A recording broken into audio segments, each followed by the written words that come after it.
What's the meaning of bayonet?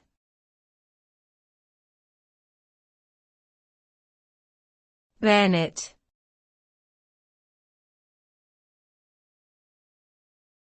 Bayonet.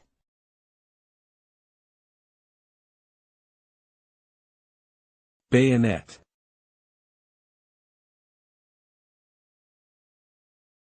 Bayonet.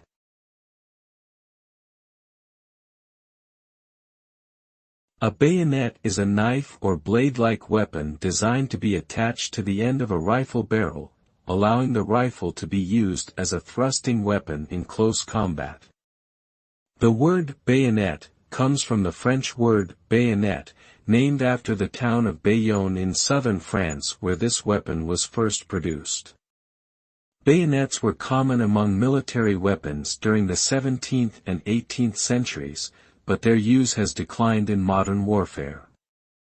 Despite this, bayonets are still used by some military forces today for certain purposes, such as riot control and ceremonial occasions.